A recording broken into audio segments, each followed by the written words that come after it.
오늘은 영축총림 통도사에서는 화엄살림 대법회가 계속 이어지고 있고, 통도사 밖에서는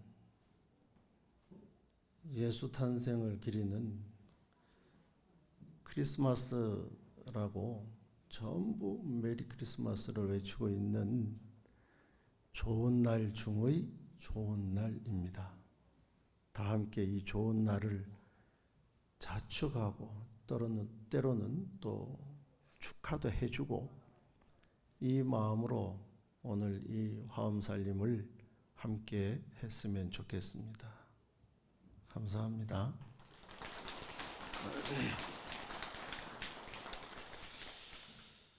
제가 오늘 할 본문은 아승지품, 열애수량품입니다. 아승지품이라고 하는 이 품은 지금까지 본문을 들어오신 입장에서는 이제 부처님과 같은 경지에서 이 경을 한번 바라보자. 부처님과 같은 경지에서 보면 부처님을 찬탄할 수 있는 일이 너무너무 많을 것이다. 그런데 중생의 입장에서 보면 중생의 한계로 인해서 찬탄할 일이 그냥 손가락으로 꼽을 것이다. 그래서 먼저 이 아승지품의 기본적 입장을 보면 보강명전에서의 두 번째 설법, 또 등각이라고 하는 이제는 부처님 아닌 것이 없는 일체 부처님의 관점에서 보면 부처님을 어떻게 찬탄할 것인가, 말할 수 없게 찬탄할 일이 많다. 이게 이 품의 주요 요지입니다. 화엄경 많은 품 가운데서 부처님께서 직접 설하신 두 품 가운데 한 품이기도 하고요. 먼저 아승지라고 하는 것은, 아라고 하는 것은 없다 내지는 부정적 의미입니다. 뭐가 없나? 승지라고 하는 것은 숫자라는 개념인데, 가히 숫자로 표현할 수 없는 그런 엄청난 숫자의 연속이 이 아승지품에서 전개되고 있습니다. 그래서 우리는 무량, 무수, 무변, 혹은 불가수, 불가량, 그리고 마지막으로 가면 가히 말할 수 없이 말할 수 없는 불가설, 불가설전, 이런 수의 연속이 일어나고 있는 품이 아승지품입니다. 그래서 개략으로 보면 경전의 본문에 해당이 되는 장문에서는 124번에 걸친 수의 연속, 무한대를 설명하고 있고, 뒷부분인 개송으로 가면 120여 개송을 통해서 보현보살과 부처님의 그 덕성을 표현하고 있습니다. 그러다 보니 124가지라는 것만 해도 많은데, 그 배수를 통해서 표현되어지는 수는 가히 우리가 어떻게 표현할 수 없는 수의 연속, 무한대를 여기에서 설명을 하고 있는데, 눈으로 딱 드러나면 간단한데요. 아무리 많아도 뭐 얼마, 몇 개 이러면 간단한데, 이것은 가히 드러나지 않는 숫자예요. 우리가 사리친견을 한다고 이제 보공을 순례를 하잖아요. 보공을 순례를 하면, 보공에 가면 부처님 사리가 딱 눈에 보이면 우리는 이렇게 얘기를 합니다. 부처님 사리 별거 없대. 왜? 그 눈으로 보는 부처님 사리는 어때요? 그 몇과 거기다가 크대, 작대, 노랗대, 하얗대, 뭐 둥글더라, 네모나더라, 어떻더라, 저떻더라 하고 끝. 그래서 사리친견을 진짜 하려고 하면 눈으로 볼 일이 아니라 마음으로 봐야 돼요. 사리는 무엇입니까? 부처님의 수행의 결정이다.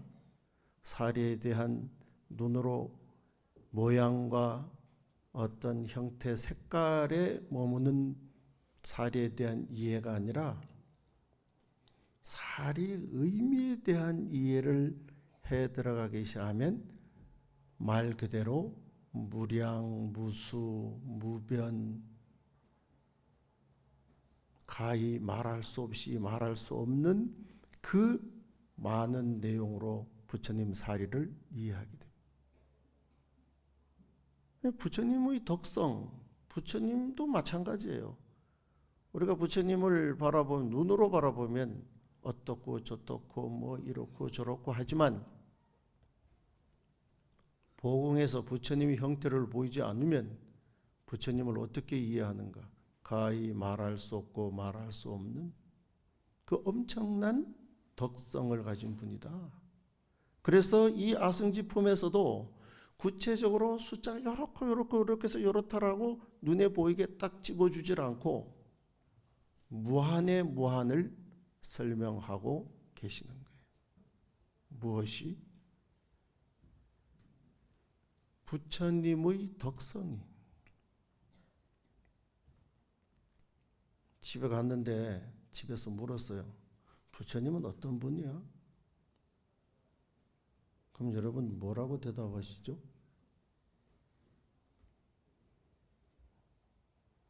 이렇게 대답해요.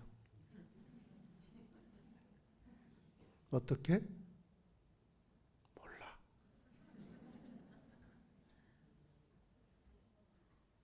모르는 건 맞아. 왜 몰라요? 하안경 아승지품 봐봐. 그 덕성이 그렇게 많다는데 내가 어떻게 그걸 다 알겠어? 뭐 이렇게 설명을 할 수도 있겠죠. 그런데 그러면 부처님의 덕성을 어째 그렇게 많다, 한량 없다, 가히 말할 수 없이 말할 수 없는 마지막까지 부처님의 덕성을 표현했을까? 만약에 우리가 형태를 한정지어서 얘기를 하게 되면 굉장히 단순해져요. 그럼 그게 끝이에요. 예를 들어서 이번에 통도사는 큰 경사죠. 어떤 경사? 네. 이제 종정예하로 모시기로 돼 있잖아요. 종정예하로 모시는 그분을 어떻게 우리가 이해할 거냐? 우리는 또 손으로 세야 되겠죠. 그분은 도자기로서 8만 대장경을 16만 도자로 만드셨어. 무슨 붓글씨가 대단하셔. 한지에 대해서, 쪽 염색에 대해서, 내지는 된장이나 이런 우리 문화, 차, 뭐 이렇게 개수를 따져서 지금 종정예하를 만약에 우리가 설명하고 모신다고 하면 숫자는 유한할 거예요. 근데 그분이 가진 가치는 역대의 많은 종종 스님들께서 도와 법이라고 하는 우리의 본연에 충실하셨다면, 지금 방장 스님께서 이제 종종이 되시면 도와 법이라고 하는 우리의 근본 플러스 방장 스님께서 추구하시는 문화적 가치는 어떤 숫자 내지는 어떤 개수로 평가할 수 없다. 그래서 설명을 하려고 치면 해도 그 마지막을 알 수 없을 정도로 무한한 덕성을 가지신 분이시다. 이게 아승지입니다. 우리가 한번 살아가는데 한번 보세요. 두세 명이 앉아가지고 누구를 찬탄하려고 치면, 칭찬하려고 치면 잘 나와요? 사람들 칭찬 많이 하세요?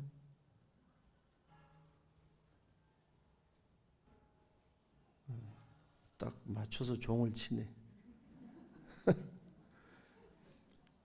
뭐 칭찬 좀 하자 하면 말이 안 나와. 그럼 뭘 하자 하면 말이 잘 나와요? 누구를 험담하자고 하면 시간이 모자라. 뭐 파도 끝이 없어요.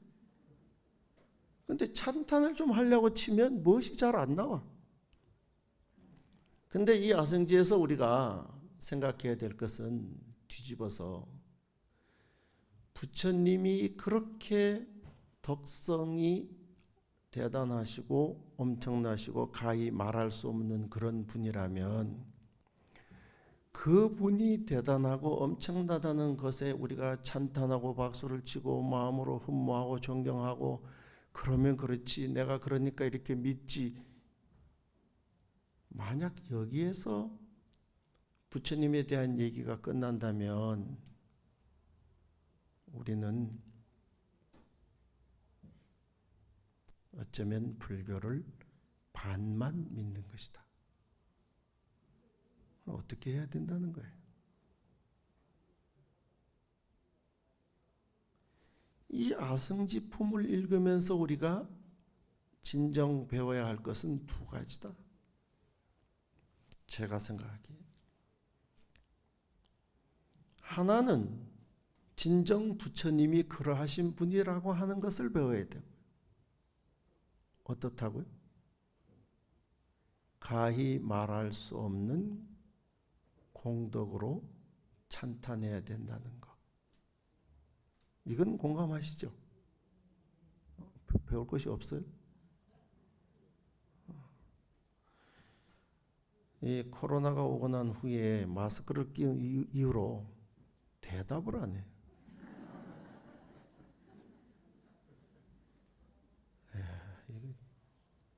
부처님에 대해서 이제 배울 것이 있다는 것에서는 공감하시죠? 그럼 두 번째는 뭐예요?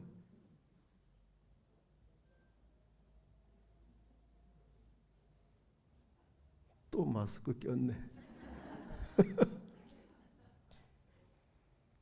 두 번째는 그분이 그러하시다면 누구도 그러해야 된다는 거예요.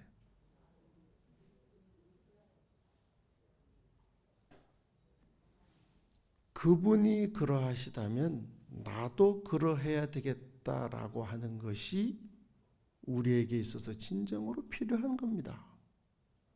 그런데 우리는 어디까지 끝내나요? 그분이 그러하다는 것에 대해서 끝나면 안 된다. 많은 법사 스님들께서 학문적으로, 교리적으로, 논리적으로 경전을 많이 설명을 하셨는데, 저는 경전 내용에 대한 그런 해석이나 이해보다는 현실적인 얘기를 지금 좀 하고 있는 것입니다.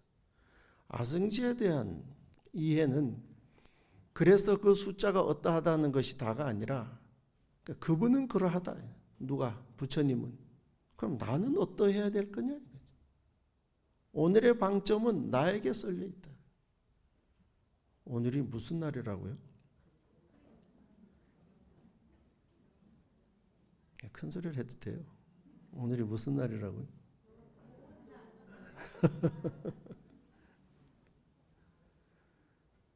오늘은 예수의 탄생일이죠. 크리스마스라고 하죠. 자, 오늘 같은 날 우리가 창조주 얘기를 한번 해봅시다. 이게 무슨 화엄살림의 창조주야? 창조주는 누군가요?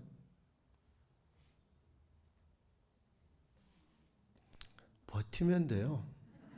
내가 12시까지 마쳐야 되니까 할 말을 하고 마쳐야 돼. 내가 답답해. 창조주가 누구예요?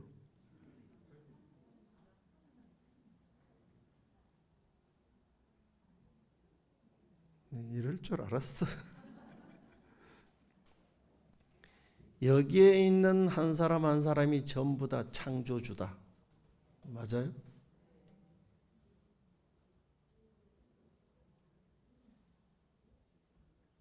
내가 창조주다.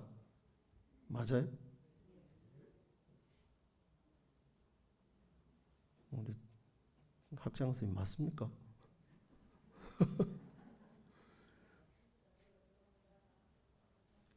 창조주 이러면 우리는 언어의 고정관념 내지는 언어적 쇠뇌로 인해서 창조주는 곧 하나님이라고 생각해요.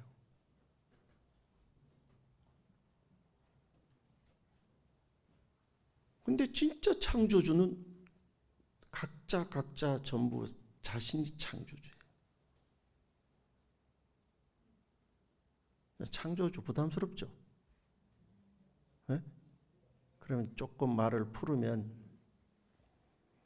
창조적 삶의 주체다. 맞습니까? 이제 조금 편해지셨어요?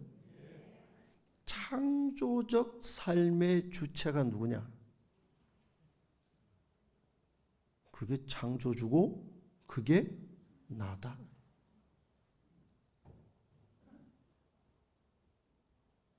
근데 아직까지도 지금 뭔가 이 공감이 안 돼.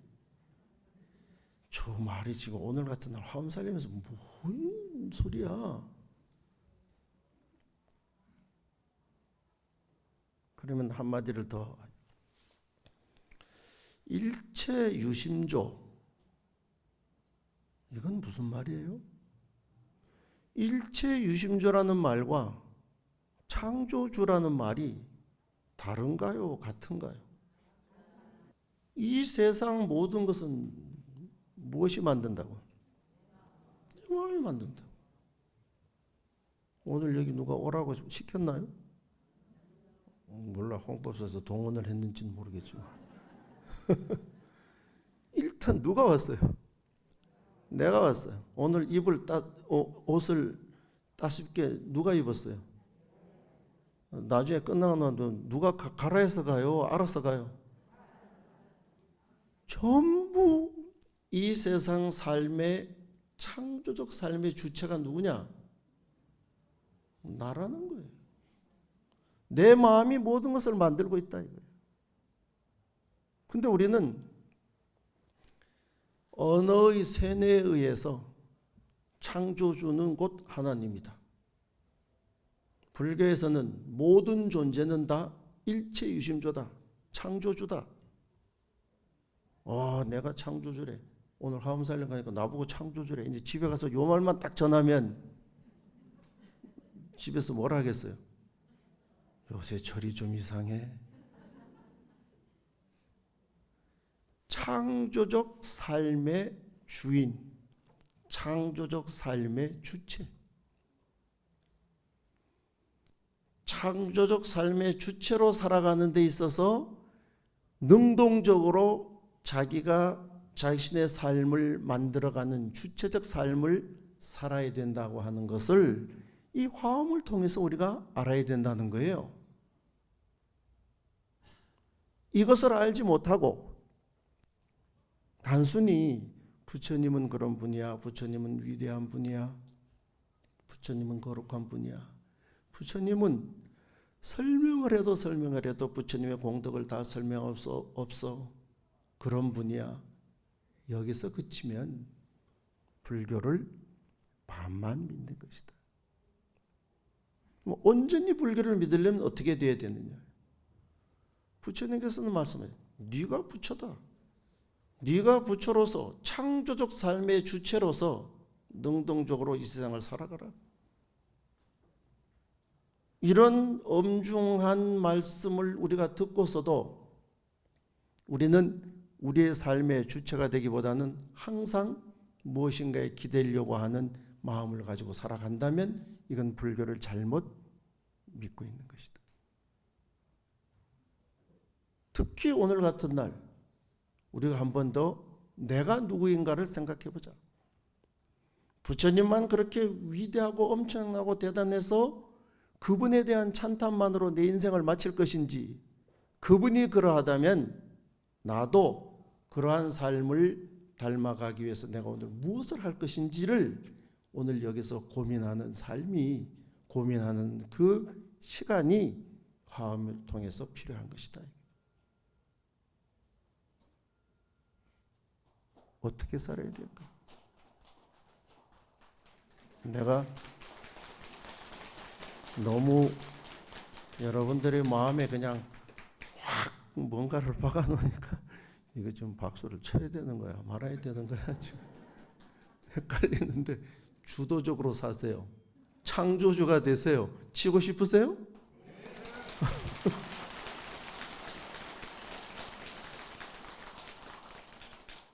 우리는 신 위에 있어요. 이제 이거 유튜브 나가면 또 난리 나겠지. 왜? 법당마다 들어가면 상단이 있습니다. 부처님이나 보살님을 모시죠. 중단이 있습니다. 신중님을 모시죠. 신중단. 그 신중단에는 신이 몇 분이 계세요? 104위, 104분의 신이 계세요. 어느 신, 어느 나라 신? 인도 신도 있고 중국 신도 있고 한국 신도 있어요. 근데 우리는 많은 절들이 초하루 되면 신중 기도를 해요. 왜? 그 신들은 우리 인간보다는 좀 더 무지막지한 힘은 가지고 있다. 그래서 때로는 우리의 환난을 조금은 제어할 수 있는 능력은 가지고 있다. 근데 마지막 한 가지, 지혜는 아직까지 완성이 되지를 못했다. 그래서 우리가 맨날 중단을 향해서 뭔 경을 설하고 있어요? 반야신경을 설하고 있어요. 반야신경을 통해서 반야바라미를 의지해야만 비로소 모든 고난과 액난과 재난을 다 최종적으로 넘어갈 수 있다. 이 반야바라밀에 의지해야만이 열반을 증득할 수 있다. 그러니 반야바라밀을 알으라고. 반야바라밀은 이것은 대신주고 대명주고 무상주고 무등등주라고. 아침 저녁으로 설하고 있죠. 그러니까 우리는 그 신중의 도움도 받지만 결론에 가서는 그 신중으로서의 완성을 이루기 위해서 우리가 매 반야신경의 법을 설하고 있는, 그렇기 때문에 우리라는 존재를 그야말로 신중의 신, 성중의 성이라고 하는 부처님의 단계로 올려서 우리 스스로를 창조적 삶의 주체라고 하는 이 엄청난 자기 존재성에 대해서 자부심을 가지고 살아가야 된다. 이것이 불자의 삶이 되어야 된다. 그런데 어디서 근거도 없는 뭐가 좋다고 하면 어디를 가고, 어디서 무지개가 떴다면 거기를 쫓아가고, 어디에서 뭐가 있다면 그것이 마치 전부인 양 쫓아가 다니는 삶은 불교적 삶이라고 할 수가 없다. 그러니까 부처님이 화엄경 많이 설어가시다가 화엄경이 진행되고 있는 가운데서 이 품은 부처님께서 이렇게 내가 이렇게 이렇다. 근데 감히 어떻게 설명을 다. 부처님은 위대하다는 그것이 그냥 위대함이 아니라 모두가 다 위대해야 함을 역설적으로 이렇게 표현을 하고 계시는 것이다. 그래서 여기에 지금 그 한 구절 한 구절을 내가 이해를 못해도 무관하다는 거예요. 뭐만 가지고 있으면 내가 누구다? 창조주다. 좀 오늘 같은 날은 좀 크게 얘기를 해야 되는. 창조주다 내가. 옳지, 그렇게 하는 거예요. 저분을 위해서 박수 한번 주세요. 근데 또 요것만 어디서 가서 듣고 나가가지고 내가 창조주다 이러면은 그때는 좀 뺨 맞으니까 그 이론적 근거를 분명히 자기 안에서 정립을 해야 된다. 왜? 창조적 삶의 주인이다. 내가 내 인생을 만들어 간다. 나는 그러기 위해서 그 길을 가는데 부처님의 그 가르침이 필요한 것이다. 그래서 부처님은 일체유심조라고 말씀을 하셨으니 내가 내 마음을 잘 닦아서 이 세상을 보다 더 풍요로운 삶으로 이끌어가는데 노력하고 있는 것이다. 그냥 오라면 오고 가라면 가는 그런 내 존재가 아니다. 오라면 무엇 때문에 오는 것이며 간다면 무엇 때문에 가는 것인지에 대해서 분명한 사람이다. 이걸 우리가 이 화엄을 통해서 분명하게 인지할 때 화엄이 되는 것이다.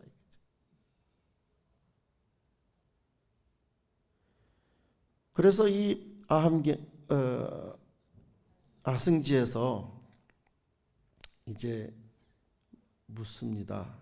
심왕보살이 세존이시여 모든 부처님 여력께서는 이렇게 아승지와 한량업승과 모아 이렇게 하는데 도대체 아승지가 뭡니까?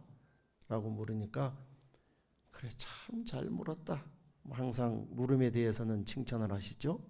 그래 잘 설명할 테니 들어라 하고 부처님께서 말씀을 하십니다. 선남자야 100낙차가 한 구지요.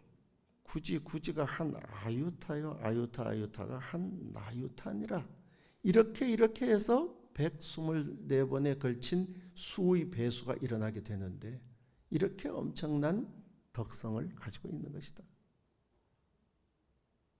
그리고 이것은 장문, 즉 본문에 해당하는 것이고 다시 개송으로 넘어가면 개송에는 120가지의 개송을 통해서 6가지는 보현보살의 덕성에 대해서 그리고 114가지는 또 역시 부처님의 덕성에 대해서 설명을 하고 계시는 거예요. 보현보살은 어떤 분입니까? 이 화엄경을 이끌어가고 있는 분입니다. 이끌어가는 몇 분 중에 한 분이죠. 우리는 이렇게 얘기합니다. 보현보살이 되라. 그래서 많은 사람들에게 행을 실천을 통해서 깨달음에 이르도록 공부를 통해서 가르침을 통해서 또 실질적인 실천을 통해서 우리가 완전해지기를 이게 보현보살의 모습이에요. 그래서 이제 뭐 보현보살에 대한 얘기는 이제 더 할 수는 없는데, 그럼 이 시대에 어떤 사람이 보현보살일까? 오늘 날이니만큼 타산지석으로 삼아서 기독교 얘기를 하나 하면,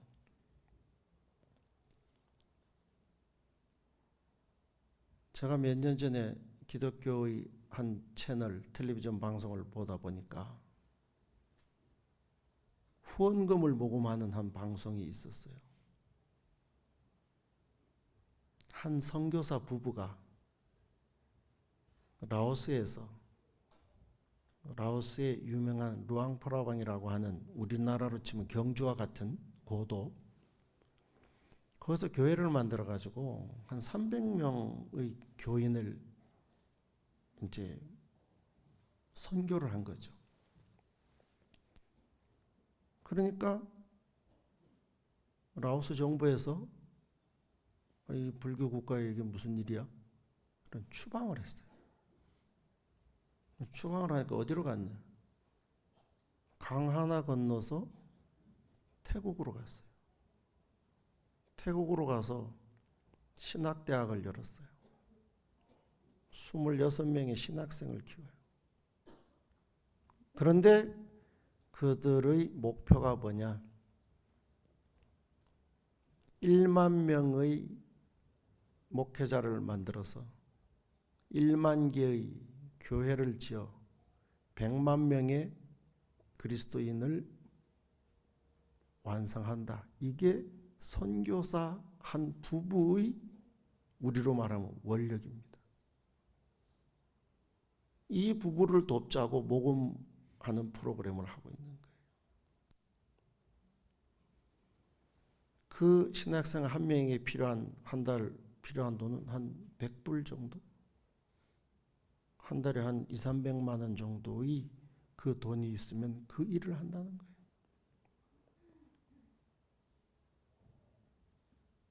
이 300만 원이라는 돈을 어떻게 쓰느냐에 따라서 세상을 이렇게 달리게 만들 수 있다.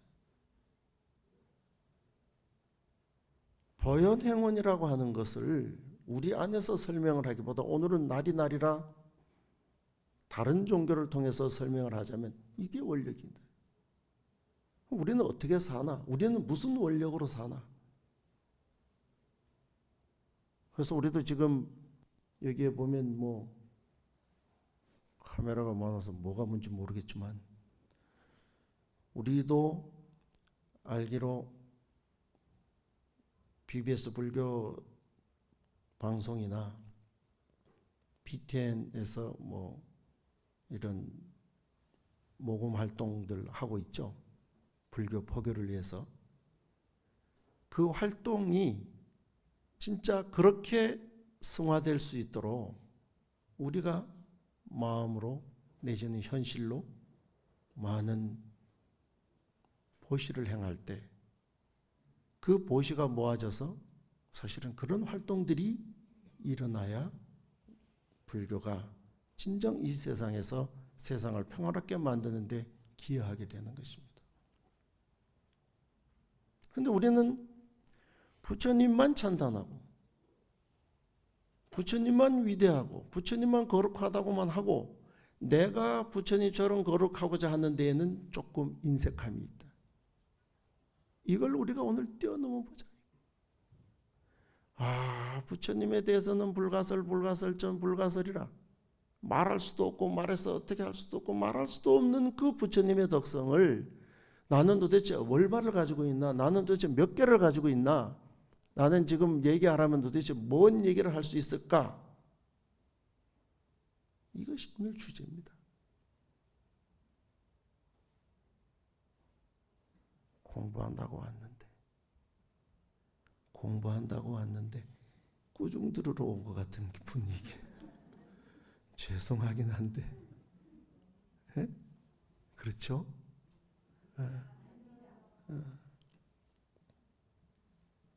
근데 화음이 온 세상에서 넘치도록, 우리가 진짜 화음 행자가 되려면 자기 자신을 돌아봐야 된다.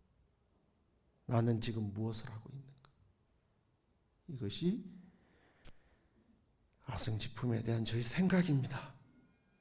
네. 그런 의미에서 보면 우리 앞에 계시는 우리 학연 스님들이나 저는 진짜 고민해야 돼요.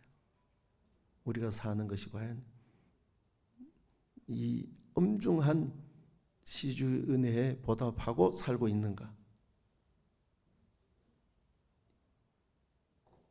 이것이 진짜 절절한 일입니다. 아성지품은 욕하지. 그 다음 무슨 품이라고요? 열애 수량품. 도대체 부처님의 수명은 얼마일까요? 앞에서 얘기했으니 이제는 그거 비추어 본다면 또 감히 말할 수 없겠죠. 그죠? 우리의 사량 분별의 범위는 아니겠죠. 맞아요? 그럴까요? 이 부처님 열애의 수명이 어디에 달려 있을까요? 어디에 달려 있어요? 이 창조주 한 사람 한 사람에 달려 있다. 왜? 열애의 수명. 여기서 열애는 진리입니다. 진리에 수명이 있을까요? 진리 자체에는 수명이 없어요. 무한이죠. 다만 이 진리가 이 시대와 내지는 앞으로의 시대에 같이 공감하냐 못하냐가 지금 여기서 우리가 받아들여야 할 공부다. 열애가 살아 움직인다. 진리가 우리와 더불어서 함께 움직인다.